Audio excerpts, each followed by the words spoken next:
Assalamualaikum warahmatullahi wabarakatuh. Saya Kevin Ramadan. Saya akan mempresentasikan hasil kelompok kami, yaitu kelompok Kuta Cenderamata Nusantara, proyek kedua Bhinneka Tunggal Ika, SMP Negeri 281 Jakarta, tahun pelajaran 2024-2025. Kelompok Kuda 9G. Saya akan mengenalkan kawan-kawan saya. Pertama ada Teresia Damayanti, kedua Dinda Syafira, 3 Sera, 4 Kesha, 5 Fatia, 6 Fatan, 7 Jeremy, 9 Kevin.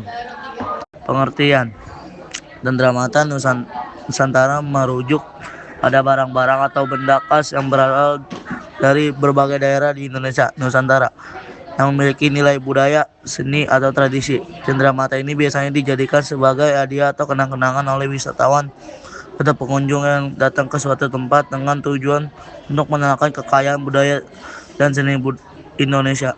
Fungsi cenderamata: yang pertama, melestarikan budaya dan tradisional lokal. Cenderamata Nusantara seringkali merupakan hasil kerajinan tangan atau produk budaya khas dari satu daerah. Dengan membeli dan menyebarkan cenderamata tersebut, kita turut serta dalam melestarikan dan mengenalkan kebudayaan serta tradisi lokal yang dimiliki oleh berbagai suku dan daerah di Indonesia. Kedua, sebagai kenang-kenangan atau hadiah, cenderamata berfungsi sebagai simbol kenangan bagi para wisatawan atau pengunjung yang datang ke suatu tempat. Selain itu, cenderamata juga sering diberikan sebagai hadiah kepada keluarga, teman, atau rekan bisnis sebagai mereka dapat mengenang atau mengenal budaya Indonesia.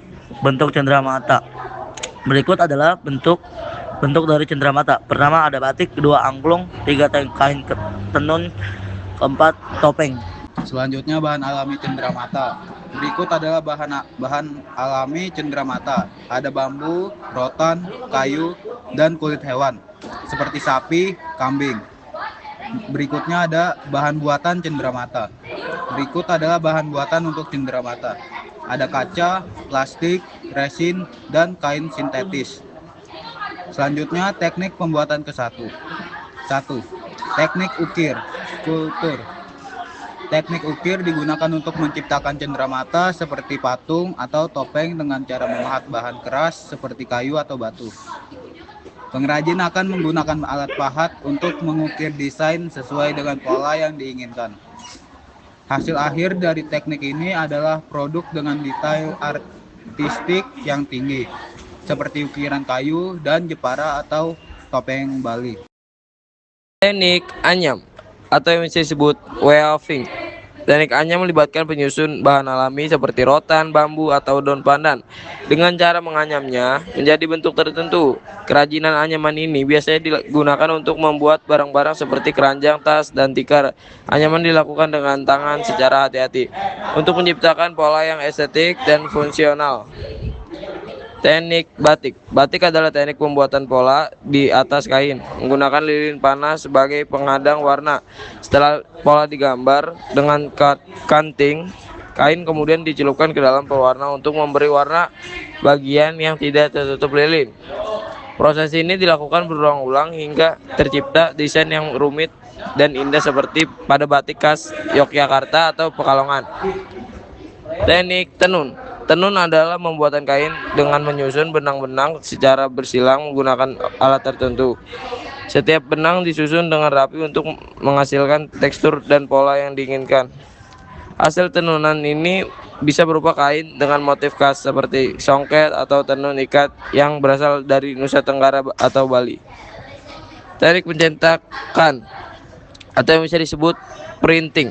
Dalam teknik pencetakan, desain atau gambar dicetak pada bahan seperti kain atau kertas menggunakan tinta atau cat khusus. Metode ini sering digunakan untuk membuat produk cenderamata seperti kaos, tas, dan poster dengan desain yang menarik.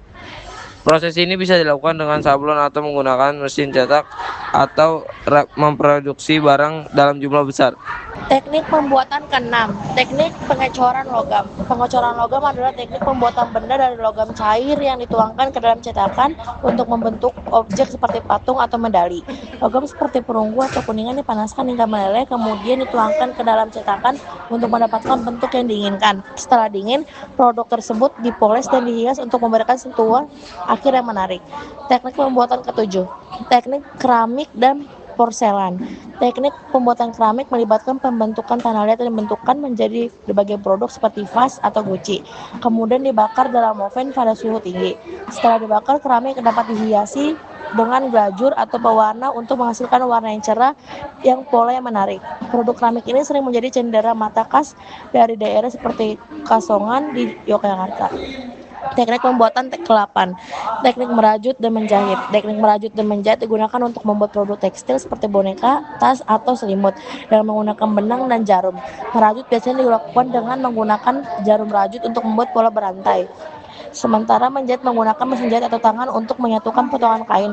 Produk yang dihasilkan bisa menjadi cenderamata unik dan personal.